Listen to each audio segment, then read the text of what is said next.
안녕하세요, 여러분. 오늘은 좀 흥미롭고 어쩌면 조금은 씁쓸할 수도 있는 이야기를 해볼까 합니다. 우리는 모두 사랑받고 싶어 하잖아요? 그런데 이상하게도 정말 사랑받고 싶은데 자꾸만 상대를 밀어내는 행동을 반복하는 사람들이 있습니다. 어라? 내 이야기인가? 하고 뜨끔하신 분들 계실 텐데요. 바로 불안형 애착을 가진 분들의 자기 파괴적인 행동에 대한 이야기입니다. 사랑이 고픈데 왜 자꾸 도망치려 하는지 그 비밀을 오늘 함께 파헤쳐 봅시다. 자, 먼저 불안형 애착이 뭔지 간단하게 알아보고 갈게요. 불안형 애착은 한마디로 버림받을까 봐 두려워하고 관계에 집착하는 애착 유형을 말합니다. 이게 어디서 오느냐? 보통 어릴 적 양육자와의 관계에서 형성되는 경우가 많아요.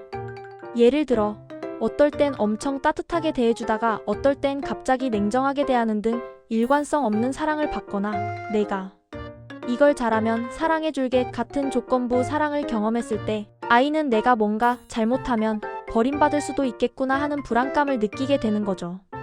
이런 경험이 쌓이고 쌓여 어른이 되어서도 관계에서 불안감을 느끼는 불안형 애착으로 굳어지게 되는 겁니다. 으유, 어릴 적 상처가 이렇게 무섭습니다. 여러분, 그럼 불안형 애착을 가진 사람들은 어떤 특징을 보일까요? 어릴 적 상처 때문에 관계에서 이런 모습들을 자주 보인다고 해요. 첫째, 관계에 대한 집착이 엄청납니다. 연인과 항상 붙어 있고 싶어 하고 상대방의 관심과 애정을 끊임없이 확인하고 싶어 하죠. 나 정말 사랑해? 나 없이 괜찮아? 이런 질문을 자주 한다면 살짝 의심해봐야 할 수도 있어요. 둘째, 버림받을 것에 대한 두려움이 아주 커요. 관계가 조금만 흔들려도 헤어지면 어떡하지? 나를 싫어하게 된 건가?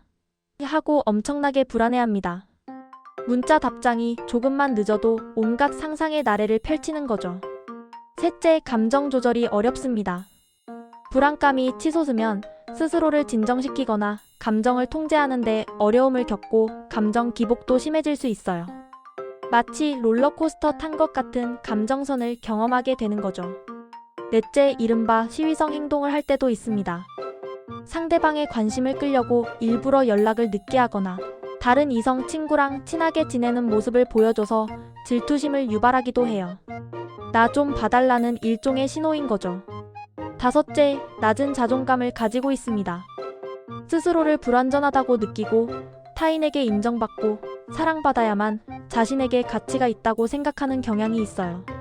그래서 상대방의 작은 행동에도 쉽게 상처받고 예민하게 반응하게 됩니다. 정말이지, 이 정도면 사랑받고 싶지만 사랑받기 어려운 복잡한 내면을 가진 셈이죠.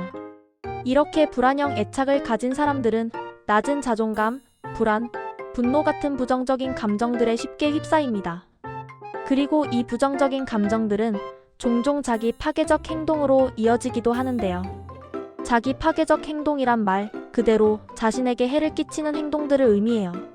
신체적으로 자해를 하거나 감정적으로 스스로를 괴롭히거나 사회적으로 관계를 망가뜨리거나 심지어는 직업적으로도 스스로에게 손해를 입히는 등 아주 다양한 형태로 나타날 수 있습니다. 불안형 애착을 가진 사람들은 관계에 대한 불안감이나 낮은 자존감을 해소하기 위해 이런 자기 파괴적인 행동을 할 때가 많아요. 내가 이렇게 나쁜 사람이니 나를 떠나는 건 당연해라는 식의 무의식적인 논리가 작용하기도 하는 거죠. 듣기만 해도 마음이 아프죠? 그렇다면 구체적으로 어떤 자기 파괴적 행동들을 할 수 있을까요? 예를 들어볼까요? 과도한 알코올 또는 약물 남용, 폭식이나 거식증 같은 섭식장애, 직접적으로 자신을 해치는 자해 행위, 무분별한 성관계, 자신의 몸과 마음을 돌보지 않고 방치하는 행동, 끊임없이 스스로를 비난하고 비관적인 생각에 빠지는 것, 심지어는 좋은 인간관계를 의도적으로 피하거나 지나치게 상대방에게 의존해서 상대방을 지치게 만드는 것까지. 이 모든 행동들이 결국 자신을 파괴하는 방향으로 이어질 수 있습니다. 이런 행동들은 당장은 불안감을 잠시 잊게 하거나 상대방의 관심을 끌어내는 것처럼 보일 수 있지만 결국 관계를 망가뜨리고 자신을 더욱 고통스럽게 만들 뿐입니다. 하지만 여러분, 너무 좌절하지 마세요. 불안형 애착은 충분히 극복할 수 있습니다. 중요한 건 내가 그렇구나 하고 인지하고 변화하려는 노력이죠. 자, 그럼 불안형 애착과 그로 인한 자기 파괴적 행동을 극복하기 위한 방법들을 하나씩 짚어보겠습니다. 집중해주세요. 첫 번째, 가장 중요한 단계인데요. 바로 자신의 애착 유형 인식입니다. 내가 불안형 애착을 가지고 있다는 사실을 제대로 인지하고 내 행동 패턴과 감정이 왜 그렇게 나타나는지 이해하는 것이 시작입니다. 마치 병명을 알아야 치료할 수 있는 것과 같아요. 내 마음을 들여다보는 용기가 필요하죠. 두 번째, 안정적인 애착 대상 찾기도 도움이 됩니다. 세상의 모든 사람이 다 불안형은 아니거든요.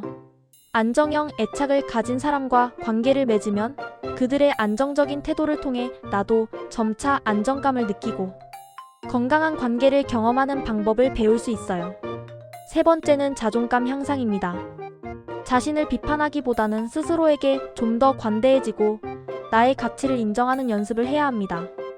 취미 활동을 하거나 운동을 하거나 명상을 하거나 작은 성공 경험들을 쌓아가면서 나는 괜찮은 사람이야 라는 믿음을 심어주는 게 중요해요.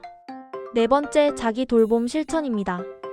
자신의 감정을 세심하게 살피고 피곤하거나 속상할 때는 자신을 위로하는 시간을 꼭 가져야 해요. 따뜻한 물에 몸을 담그거나 좋아하는 향의 바디로션을 바르거나 맛있는 음식을 먹거나 작은 것부터 시작해서 나 자신을 소중하게 대하는 연습을 해보세요. 나를 사랑하는 시간을 갖는 거죠. 다섯 번째는 불안 조절 방법 습득입니다. 불안감이 밀려올 때 자신만의 진정 방법을 찾아야 합니다.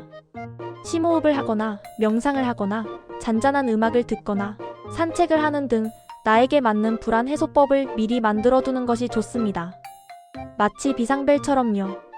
여섯 번째, 부정적인 사고 패턴 변화도 중요합니다. 모든 것에 의미를 부여하고 사소한 것까지 과대 해석하는 습관을 멈추고 타인의 행동을 좀 더 객관적으로 바라보려고 노력해야 합니다. 상대방의 행동이 나를 싫어해서가 아니라 그냥 그 사람의 기분이나 상황 때문일 수도 있잖아요. 일곱 번째, 타인에 대한 의존 줄이기입니다. 상대방에게 모든 것을 기대고 의지하려는 태도를 버리고 스스로 독립적으로 할 수 있는 일을 찾아 집중해보세요. 나만의 삶을 가꾸는 연습을 하다 보면 자연스럽게 자존감도 올라가고 불안감도 줄어들 겁니다. 여덟 번째, 가장 강력한 방법 중 하나인데요. 바로 심리치료입니다. 전문가의 도움을 받아 자신의 감정을 탐색하고 건강한 관계를 맺는 방법을 배우는 것이 가장 효과적일 수 있어요. 인지행동치료, 심리치료, 변증법적 행동치료 등 다양한 치료법들이 있으니 전문가와 상담해보세요. 아홉 번째, 필요한 경우에는 약물치료도 고려해볼 수 있습니다. 만약 우울증이나 불안 장애 같은 정신 건강 문제가 자기 파괴적 행동과 깊이 연관되어 있다면 정신과 전문의와 상담 후 약물치료가 필요할 수도 있습니다. 마지막으로 사회적 지원 활용도 잊지 마세요. 가족이나 친구 또는 지지 그룹으로부터 정서적인 지원을 받는 것은 큰 힘이 됩니다. 혼자서 모든 걸 감당하려 하지 마세요. 불안형 애착과 그로 인한 자기 파괴적 행동은 결코 가볍게 넘길 문제가 아닙니다. 하지만 사랑받고 싶은데 자꾸 밀어내는 이 마음은 사실 사랑받고 싶다는 간절한 외침이기도 해요. 자신을 사랑하고 존중하며 건강한 관계를 맺기 위한 노력을 꾸준히 실천한다면 분명히 더 나은 날을 만날 수 있을 겁니다. 오늘 이 이야기가 여러분의 삶에 작은 울림이 되었기를 바랍니다. 다음 시간에 또 만나요. 안녕.